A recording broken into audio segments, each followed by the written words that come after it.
On March 9th, 2019, Season 11, Episode 1, entitled Taking Home the Bronze, the Ghouls finished and delivered the very first 1968 Charger to come through the shop. This car had sat for decades in California before making its way to the graveyard. And although most California cars arrive with solid metal, Northern California cars are a different beast. After being stored in a damp climate and exposed to the elements, this rare Charger suffered severe rust damage. Still wearing its original paint and interior, it looked worse for wear, but overall better than most of the cars that darken our doorway. But beauty is only skin deep. Dipping the car revealed extensive rust damage. As a result, 80% of the rear body was rebuilt with new AMD metal. Both left and right, inner and outer wheelhouses had to be replaced. The trunk floor extensions, rear crossmember, and extensions were all destroyed by rust. Both quarter panels were replaced, but remarkably, we were able to save the taillight panel. The main floors were slightly better, with only sections requiring replacement. The left front frame rail wasn't so lucky. Completely rotted out. It required a total replacement. After the mountain of metalwork performed by former ghoul George McGeorge, our rotted-out corpse sprang back to life, and now it just needed a new wardrobe. MM1 Turbine Bronze Metallic is one of the most beautiful colors on any of the Mopar lineup, and Will laid it out like a sheet of glass. This car was coated for the white transverse stripe, better known as the Bumblebee. Although arguably ubiquitous, this classic accent does not disappoint. Dougie rebuilt the original engine to factory specifications, and the pearl white interior only served to complement the complete package. Stand back, my ghoulish friends, and feast your eyes on a resurrected 1968 Dodge Charger RT. Gazing at the front end, don't be shocked if you are instantly smitten with the sleek, recessed grille and brightwork. The 1-year-only round taillights are, to this day, the most popular choice amongst all of the collector car enthusiasts. The design under the hood matches the car for styling cues and colors. When coupled with the interior, there is only one word to describe this car: stunning. This car is why we are recognized around the world as one of the best in the business. This is Graveyard Carz. Beneath the fog, behind the rust, sometimes they come back. There's only one internationally recognized Mopar master, Mark Warman, joined by his friends, family, and dream team, the Ghouls. Nobody wants to take on the stuff that we take on. Reviving the past. 100% untouched survivor. Resurrecting the icons of American muscle. We are the Shaolin priests of Mopar. Uncovering stories. It's the baddest car we have here. And restoring dreams. The most iconic muscle car on the planet. Putting cars back where they belong. On the road. Here we go. Beyond a passion. Oh, that's wild. One man's obsession. With Mopar perfection. This is Graveyard Carz.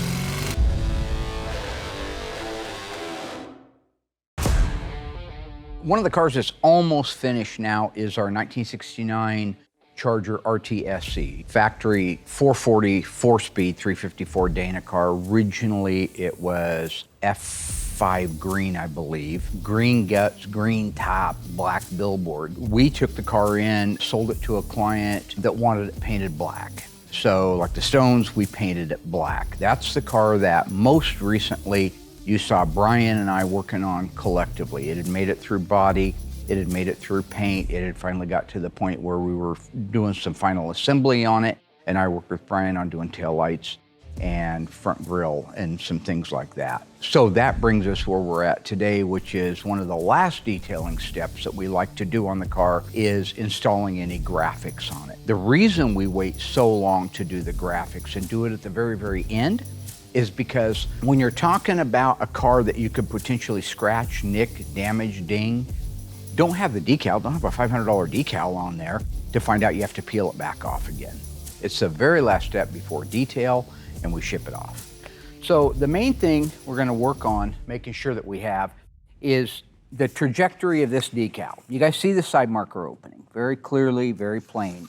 We want that right in the middle of the Bumblebee stripe. The Bumblebee stripe has an end here and an end here. So if I represent that, when we put this on, that's where we're gonna be at. I spotted this car about 25 years ago, sitting in a carport in Eugene, bang on the trailer door, and he didn't want to sell it. And we've all heard the story, no, I'm gonna restore it. Well, you're not gonna restore it, because if you were, you would already have done it. By about the 10th or 15th year, I noticed the car was missing parts. I noticed the first was the engine and the transmission were gone.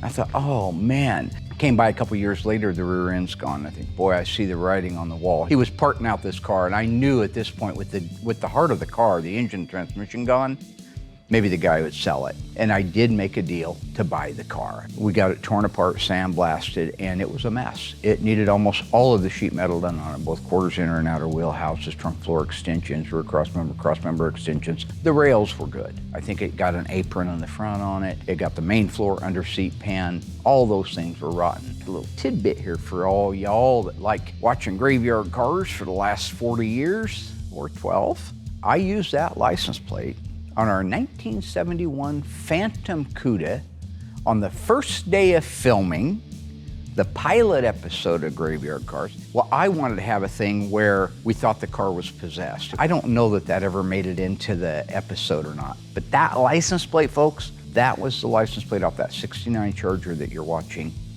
right now. You said you wanted about 1/8 of an inch on the edge here? Yeah, just an 1/8 of an inch reveal, 1/8 to 1/4 of an inch reveal. Okay. And then this,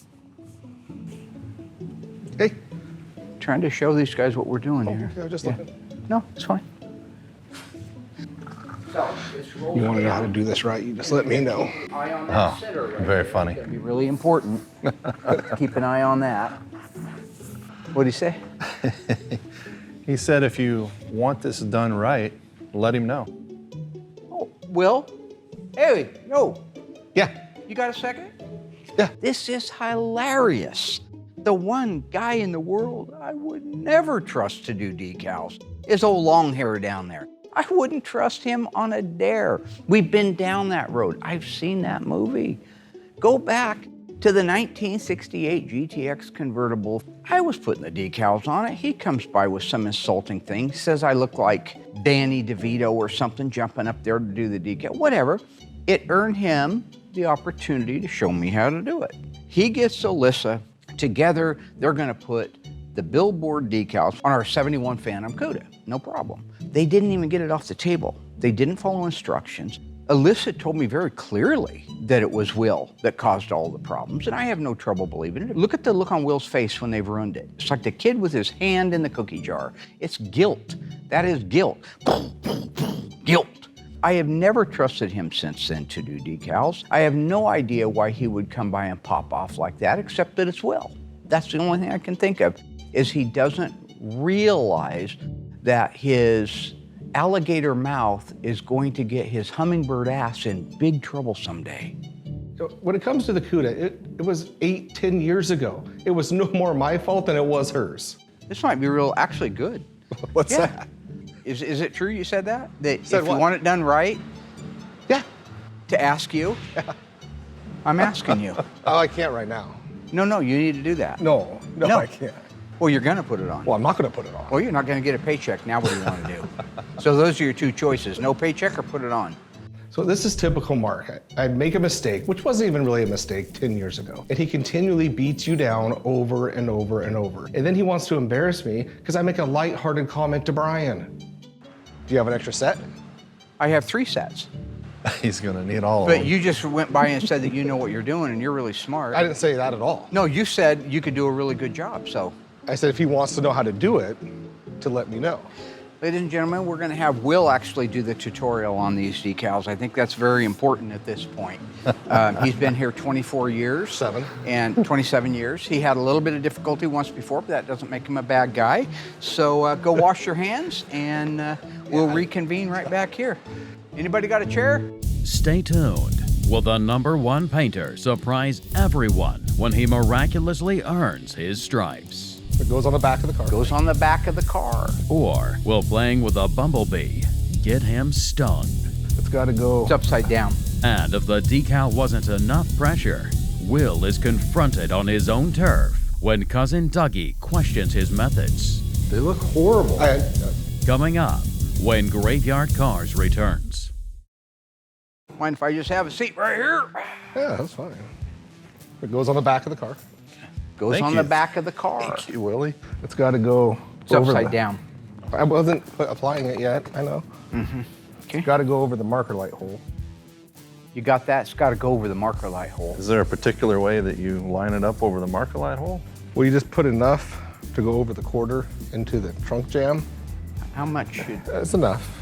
Like, whatever, like that, probably. Yeah, put it over enough. Enough. Okay, what about the bottom of the tail then? Well, then at that, since we've established enough's at the top, Uh-huh. it'll all just fall into place. Or it'll just fall into place. Well, you got a squeegee. Kind of magical. Well, not really, not magical, it's just the way it goes. Where should this style line go in proportion to the RT call out?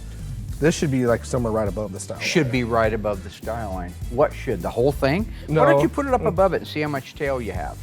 Right now, Will's learning a valuable lesson about opening your big fat mouth.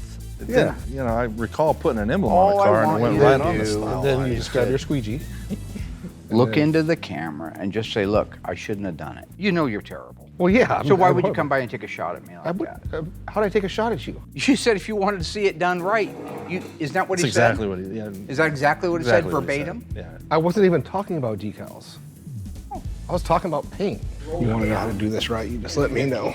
You know, I can see I may have shot my mouth off. You know, and that's okay, but I didn't mean anything bad. All right, so here's what you need to do. Thanks for your time, Will. Is this side marker opening? Because you know it goes all the way to here. It's not just that. It's all the way over to the reveal. Has to be centered in the decal, real close. We want to try to center it in the decal. It'll have to come all the way down. We don't worry as much about the tail as we do the reveal. When you're doing a stripe like a Bumblebee, there are key spots where you want to make sure you hit your mark at. So for example, like on the RT call out on the quarter panel, it should be where the bottom of the R or the top of the T should have the style line going down it. And then you want the side marker centered as close as you can to the opening, but you've got to line those up with the deck lid. The deck lid is the one thing. You get that trunk lid on there, and then you make sure if you were to sight across the decal on the trunk lid that it's going to line up okay with the quarter panel, that it's not going to have a misalignment where it's got a V shape to it. It should be one steady flow. So there's a lot of key areas there, and that's why we set things out. That's why we line them up. That's why we mask them off. Fit, pre-fit before you ever get the gel out and start applying a decal. Now go ahead and grab the other decal and we'll set the trajectory across the back. Okay. So this is the first large decal that I've had an opportunity to do here. And it was wonderful having Mark by my side to help me through the process. Because you've got to make sure wherever that comes out, and this one will end up coming over here, so we want to line up the decals themselves. Okay. And it's important here to make sure that on the other end, when this is all set in place, we can follow it without these two having any kind of a weird intersection. Gotcha. So we're going to want to put this where we believe it goes on this end, and then on the other end, mock it into place, overlapping this one, and now center the side marker in the decal down low. Yeah, I think we're gonna have to move the whole thing this The whole thing, direction. because I can see there's way too much reveal here. Okay. Probably You gonna just have move to things be- around. That's what's nice. We haven't ruined anything with the spray yet. Everything is where it's supposed to be. All right. So we're going to keep working on this, get it centered where we need it to be, and then we will install the decals. Okay. So Doug's just been completely all over me to get these valve covers done for him so he can finish the assembly of that 426 Hemi. So the problem I'm having right now is I can't get it to wrinkle. We've been very successful in the past, but trying to explain that to Doug, what's going on right now, is like talking to a wall. He's impossible to talk to, he's impossible to work with, and if it wasn't for my mother loving him so much, I would really give him a hard time. Normally we clean the surface, we bring the temperature up in the booth to like 150 degrees, we apply it, and then as it dries, it starts to wrinkle. But for some reason in this case, it's just laying out like normal paint. It wrinkled in a couple different spots, a little bit right there, but then right over here, it's perfectly smooth. So down this whole side, wrinkled, but I don't know exactly what's going on. It just looks like, good Lord. Look, I'm under a lot of pressure here. Mark's running around here torturing me saying, hey, I gotta get this Hemi done right now. Well, I can't get this thing done until I get the valve covers painted. So look, I know if I take these valve covers down to Will, he's not even gonna bother with them. I'm gonna have to come down there and check on him. You know, if I got pressure on me, I'm gonna put some pressure on Will. Are they done yet? Do they look done? Well, have you painted them? Yeah, Doug, they're black. They look horrible. Again, that's why I was, Oh, they're wet. So while the dynamic duo is fighting over how to get a wrinkle finish on a 426 Hemi valve cover, which is a miracle in itself, I'll explain what they're talking about, because that's something they don't like to do, is share why they're doing what they're doing. The 426 Hemi from '64, the time it was introduced in the form of a race engine, up through 1971, factory production year cars that would have had a Hemi. The valve covers were painted a black, but they weren't just a black paint. They were what they call a wrinkle or a crinkle finish. And that is a paint that is designed to go onto the metal and then shrink back, almost like orange peel on steroids. It sucks back and shrinks back, so it has this wrinkly, textured kind of a suede finish on it. It's just what they did on that valve cover. So what's happening now is Will is having difficulty getting the paint to wrinkle back to the finish that he wants. Sorry. So I'm trying to explain to everybody at home that we're having a problem and what we're gonna do to fix it. At home? Hint the cameras. Oh. Where's the paint? Right there, Doug. This says you're supposed to shake the can vigorously for 60 seconds. Did you do that? Yeah, I had it on the paint shaker, Doug. Paint shaker? You have a paint shaker? Yeah. Surface has to be clean. Were they clean before you started? Did you guys prep these for paint? Yeah, just like we always do. The temperature has to be between 65 and 90 degrees in here. Correct. What's the temperature in here right now? 65. That's all? That's what it needs to be. It says here, put it in an oven at 200 degrees and bake. Did you read that? Yeah, and this is like an oven. Can you cook a turkey in here? Yeah, but it would probably take a long time, Doug. Okay, just stop. Just. Why, oh why won't Will follow instructions? Okay, you get them painted, completely painted. Okay. Do what the directions say, and I'll take them and I'll put them in my oven in the kitchen at 200 degrees. How's that sound? Oh, Dougie's gonna help you out here. That sounds great, Doug. Sounds good? I'll put the coat on right now and get it down to you in the next 20 minutes. Well, you shouldn't be painting while I'm here. I'm gonna leave. I'll be back in 20 minutes. Sounds good, buddy. Thank you, buddy. Can you bake bread in here? You're welcome, Mom. Probably not, Doug. Since Dougie's gonna bake these valve covers, I'm gonna put on as many coats as I can, so that way when it wrinkles, there's really enough material there to do it. So it's really important that you don't have dust, like he just dropped it on the ground. On the ground, yeah. Once we spray it with water, you're not getting the dust off. And if you get a little dust bunny, if you will, underneath the decal, then it's gonna look like a dirt clod underneath there, and you're not gonna get it out. This is the front side. Well, we're not even gonna be doing anything with that. Right, but get the crap off of it. So you know for a fact there is no way a dust bunny is gonna get on there. Now, we have already put a mark on both sides here as to where we want it front to back and side to side. We decided to go off of an original 69 Charger RT, the blue Hemi car that's out back. It has an original Bumblebee on it, so what better information than that? Although when you look at it, the manufacturer did not center the side wings, the quarter panel decals. It did not. In fact, one's almost barely in it. So we actually moved this decal here back so that when the trajectory of it comes down, we'd have a nice even amount of reveal on both sides. About 3/8 of an inch. Now, I'm a huge proponent of looking at an original car that's never been touched because I think it's the best answering machine you're ever going to have. But when you're looking at that original car, you have to keep in mind that in a lot of cases, such as a decal or an emblem, a nameplate, a human being put them on where they were supposed to go. We've seen that variance all over the map. I've seen emission decals crooked. I've seen tire information labels that are completely crooked. We just know that these were human beings putting them on, and they were building thousands of these cars a day. So it's great reference, but when I put something on, if I think the intention was to have the emblem straight, I don't want to put it back on crooked because it doesn't look right. And the fact that we've touched it is not nearly as cool. Hey, Graveyard Cars put the emblem on crooked. Yeah, it's not quite like saying the factory did. Factory did that, that's cool. That just shows they were making them. I do it and I'm a butcher. So I try to make things the way they're supposed to be from the factory. Be real careful right now, folks. You don't want to get this wet.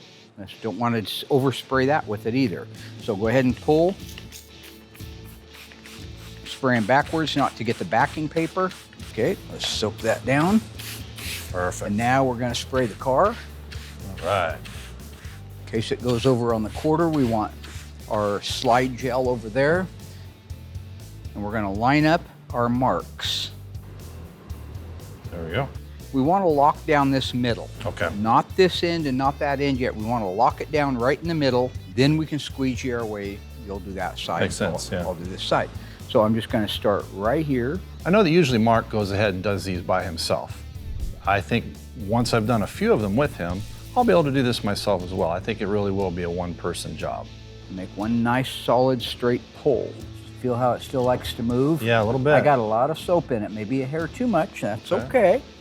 I'm going to comb the soap out of it and the water out of it this way. Pull it your way. Little bit, little bit, little bit, little bit. It likes to move on us. Is that it? She locking up? Yeah. Okay. Go off at an angle like that. Try not to do that. Try not to do that. Yeah, just like that right there. Okay, Even if you scratch it out here with your palette, that's Make sure your it comes squeegee. off the edge. Okay. Right. Don't ever lock yourself down in the middle until the whole thing's ready to lock down. Gotcha. I like to keep it clean while I'm working. Another thing to do, Brian, is make sure this stays loose over here as you tighten it down. Uh-huh. You don't want it sticking to the outside corner, and I'm still good there.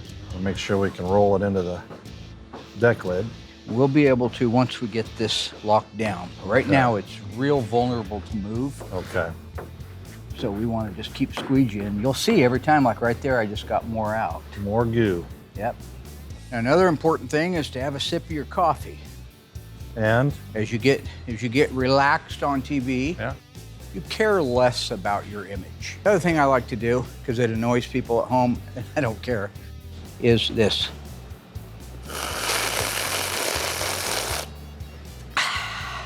Okay, now keep pressing. I see you're not pressing. I don't know what your against pressing is. Press, you're not gonna hurt a thing. Because if you trap one in there, it's game over. Buddy, you can't say that. You ever play Frogger? Yes. Can't say what. You can, as long as you don't hyphenate the word, I think. Okay. Hey, Aaron, can you say on TV? I think you can. Yeah, individually those words are fine, but when you combine them, the compound creates a new word because that's how language works. So we're gonna have to bleep that. All of that. And look, folks at home, you've been watching the show for a long time, so you kind of know what you're getting into, and you know what Mark's like after 8 cups of coffee. Titanic. I'm not even sorry. All right. So go ahead and put our slide gel all over this up to here and down the quarter. I'll start working this in. Go ahead and do the quarter. We're using the slide gel right now versus the soap because it's a little quicker. You want time on a bigger decal to move it around and double check all your points. So on that deck lid stripe, for example, we like to use the spray, the stuff that I've made. It gives me a lot of time to take it and move it left, right, up, down, even though we have borders on there. you still have a huge decal. If you set it down and it gets stuck and you can't peel it back up, you've just ruined a decal. This one, we have more room to manipulate than we do the Bumblebee stripe. So, yeah, slather, you like a slather, don't you? Slather. However, once you have an established value like that trunk, it's nice to be able to move a little bit quicker. So in this case, we went over to the gel when we put the quarters on. You just load it on there. It doesn't matter. You've got a whole bottle if you want to. We use as much or as little as you want. But when you squeegee it and you make that pass on it, once you do that, your product is going to go out from underneath it. It's going to squeegee out from underneath it. And within a few minutes, you can peel that backing paper off. I would imagine they may have used something like that at the factory, but I don't know that. So we just need to line up this top one here with that right there. That way though, you want your dot to be past the green. Yep, we gotta be right there. Right there you go. Okay, Yep. So just like with the other ones, we made a mark. So we're gonna line her up right here with that and that. And that goes there, and that goes there. We don't want this to stick down yet because this corner is where air likes to build up. So here's what we're gonna do. We're gonna set it right where we want it, which is there. We established that earlier. We're gonna go ahead and comb this gel out. Now this stuff sets up light years. Okay. Light years faster. What we're gonna wanna do is get it to this corner here. We don't wanna go over the corner because I need you to lift up on this in a minute. Okay. And pull it tight while I round that corner. That way we don't get a bubble under it. Okay. Now at this point, I'm gonna have you pop the trunk. Ready? So this thing isn't fighting that, and that's good, it's plenty. Now one of the reasons I like to have an extra set of hands when you're doing a large decal like this is not only are you just covering a lot of real estate, but that corner up there where it goes from the horizontal plane of the top of the quarter panel to the vertical plane, I've messed that up many times myself because you can put the decal on, squeegee out the top of it, squeegee what you think is across that area where it rolls, the corner. But your squeegee's flat and it's round. Maybe you got all the stuff out, maybe you didn't. Then you start moving your way down on it, you're gonna have an air pocket at that corner. So with the extra set of hands, they go in and pull that thing tight while you squeegee towards the roll, then come down that roll like that. Now you have a nice tight finish. Great. Now we're getting somewhere. That should avoid a bubble there. Now that's probably pretty stuck. So now we're gonna comb this corner one more time. All right, so now trade your places there because I've got to get over here, my righty, and have you pull back out on it again while I comb this down here. Once we get around this corner, we can just let it lie. But I've done it where you lock this down, you lock that down, and somehow you have air bubbles along that corner. You get a whole line of air. Yeah. Okay, you can go ahead and let it down. All right. Just keep that pressure on as you go. Now you hit that side marker and it wants to go bananas. Oh, yeah. Oh, yeah. So that's a little tricky through there. Go ahead and pull down on it. Pull it tight. And get this one combed out. I just leave that side opening, that side marker opening alone. Just leave it alone. Okay. Comb around it till you can see the darn thing. Now you can start seeing an impression of it. Yep. So we'll know where it's gonna be. And we shouldn't have any air bubbles. Great.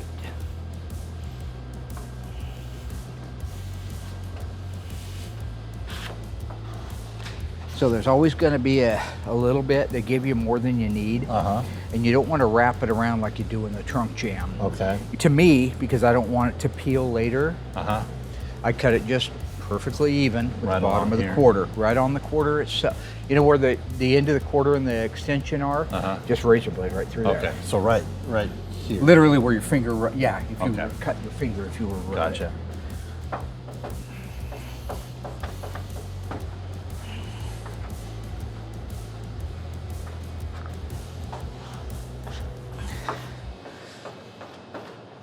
Okay. While that sets up, we'll go do the other side. All right. Let's do it.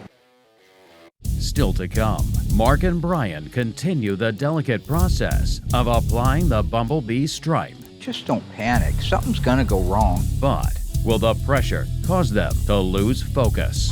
What'd you eat today? Meanwhile, Cousin Dougie volunteers to dry the freshly painted valve covers. But is his time-saving scheme half-baked? 205, that should cook them. Find out when Graveyard Carz returns. In 1970, Dodge built 1,443 Charger RTs with a 440 Magnum and a 4-speed transmission. This Charger RT was built on September 11th, 1969 in St. Louis, Missouri. It also happens to be the subject of this week's autopsy report.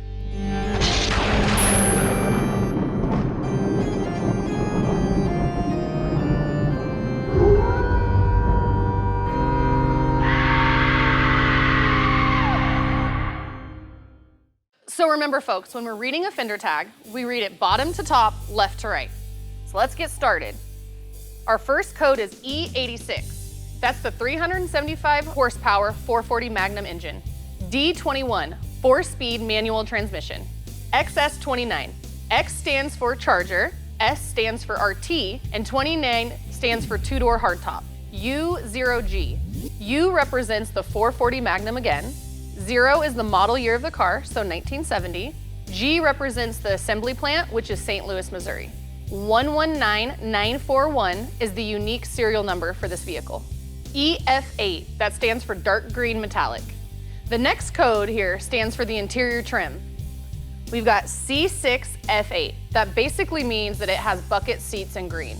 EF8, that's the upper door frame color, and again, in this case, it's dark green metallic. 911, that's the scheduled production date for this car, so that stands for September 11th, 1969. 003269 is the unique shipping order number. V1F, that is a vinyl top in green, folks. A04 stands for basic radio group. A33 is a track pack axle package. That means it's a Dana rear axle with 3 54 gears. B51, power brakes.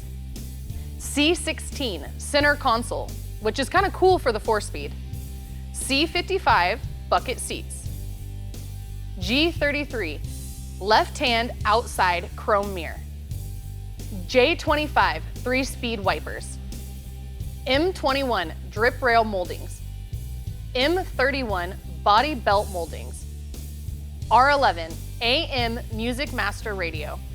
V6W, that is a unique reverse C-stripe that Chargers get, and it's in white.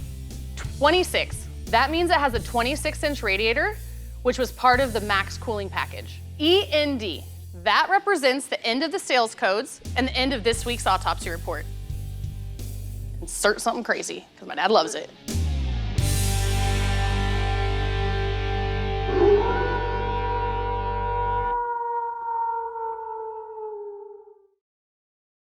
Okay, same thing. On this side, yeah, lather it up. I'll get this going here. Well, the main thing I tell people when they're doing these is just don't panic. Something's gonna go wrong.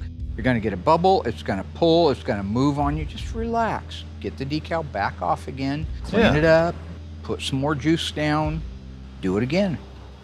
You just can't be in a hurry for this stuff. Takes time.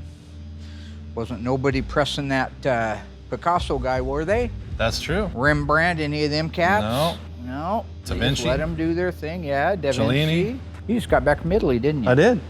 Nice. Got to see some of that stuff. Let's go ahead and put some on here without blocking the cameras, Apo. Sorry, cameras. It's okay, you can't help yourself. What'd you eat today? Dude. Sick, man. All right. Trying to think of something funny to say. It's okay. No. I can write you some bits later if you need. Why does that sound so funny? Why does that make people laugh? Oh, because men are ridiculously childish. Yeah, that's what it is. Okay, here we go, here we go. Now line this up just like we did the other side. You keep the tension out off of it. Keep it away from the panel.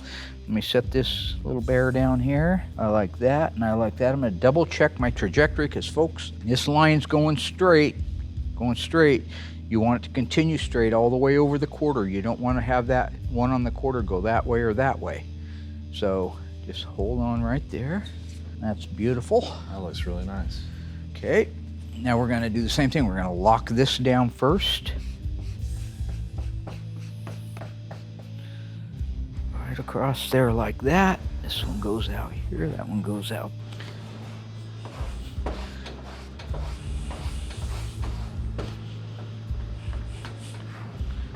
Okay, let's go ahead and try this corner here. Okay.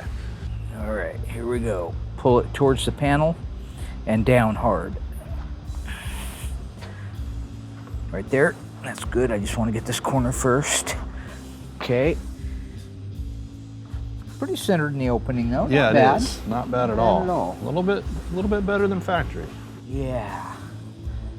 We'll take it.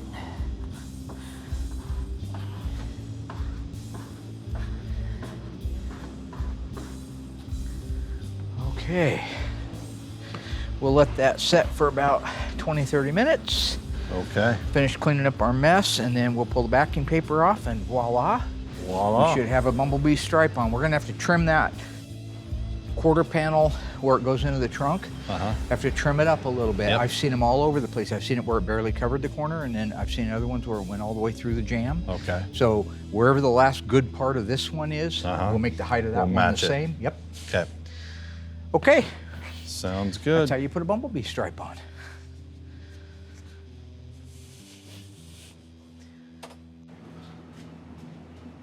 Okay, so Will got my valve covers painted. Let me check the temperature on the oven. 197, 200.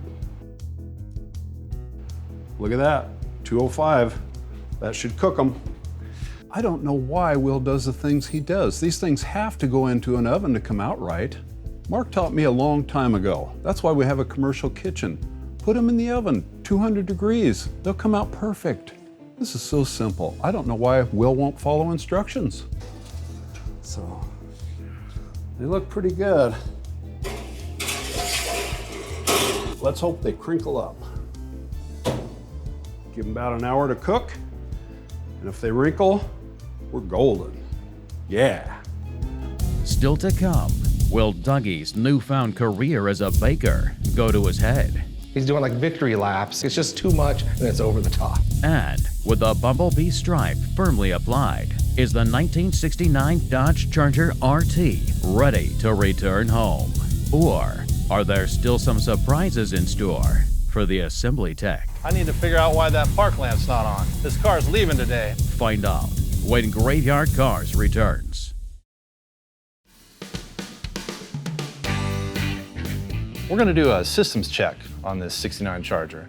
First thing I like to check is the headlight doors.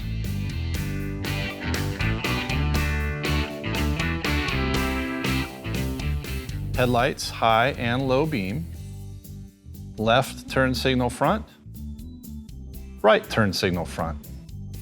Park lamps. Turn signal indicators. Left turn rear. Right turn rear. Brake lights. And right here, I need to figure out why that park lamp's not on. This car's leaving today. I've spent about a year with it, but we want to check these things out before they leave and make sure we address them. So there's one thing for my list. All right, I'm going to do a quick little check of the gauges here. The clock's working great. Fuel gauge is reading. Looks like my temperature gauge is starting to come up. Got real good oil pressure.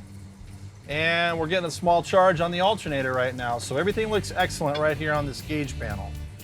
I'm going to shut down the park lights and I am going to turn this car off and start doing a little bit of an inspection on the outside now. So one of the things I like to do once I've checked the systems is just get a look at the gaps on the car. So I like to start over here and really look at this gap between the hood and the fender, okay? And that is an excellent gap right there. Nice, consistent gap all the way up. One thing I've really learned working on these cars is just because I've been looking at them for a year doesn't mean I didn't miss something. So I go over every detail. I check it all. Got a real good gap right here on the back edge of the fender going into the hood area. Very consistent gap all the way across. kind of work around and get a good look at the front of the car. I really just kind of want an overview of that front end, right? I'm looking at the bumper and the bumperettes and the valance and the grille and all of the reveals kind of as a whole unit, right? And I just want to see if anything stands out or if it just looks nice and symmetrical. This one is just gorgeous, absolutely beautiful 69 Charger. Hood to fender gaps, fender to door gaps, door to quarter gaps, deck lid to quarter gap, finishes, functionality, general overall appearance. I have to pretend that I'm looking at this thing for the first time through brand new eyes. I check the windows to make sure they're functioning correctly. Check the trim and the ornamentation to make sure it's not loose or I didn't miss a fastener. I always check the gaps where the hood matches up to the fenders. If those match up nice, I need to make sure that the fender to the door matches up nice. And then the same thing, if the door fits with the fender and the fender fits with the hood, then I've got to check to make sure the door fits with the quarter panel. Yeah, overall, I'm taking this car in like it's the very first time. Like somebody else actually did the job and I'm looking at it for the first time before signing off on it. Hey, I even checked the reverse lights. The trunk compartment must be completely finished out before I send the car down the road. I'm looking at the jack instructions, the spare tire, the trunk mat, the lug wrench. Everything on this car came out perfect. I'm gonna let Mark know this thing is ready to fly down the road. Okay, Charger emblem, little RT emblem. One of the awesome features of the Charger is this fuel cap. I've had this thing open 100 times, but we'll do one final check on it, make sure she's good. Okay, that looks good there. Our decal, gorgeous.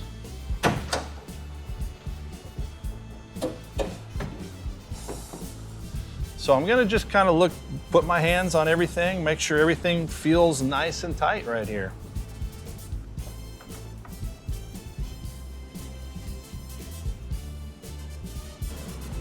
All right, everything feels really good under here. Everything looks nice and tidy. So I think we're good to go under the hood.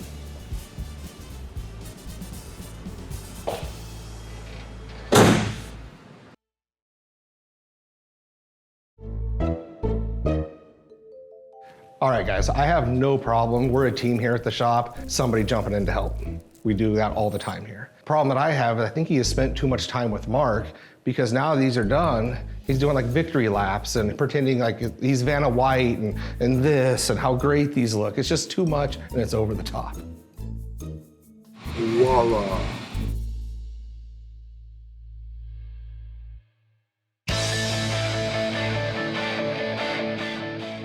Delivery day at Graveyard Carz is always special for the team, enjoying the culmination of effort from every department and every individual. The passion behind each person and their skill set is on full display.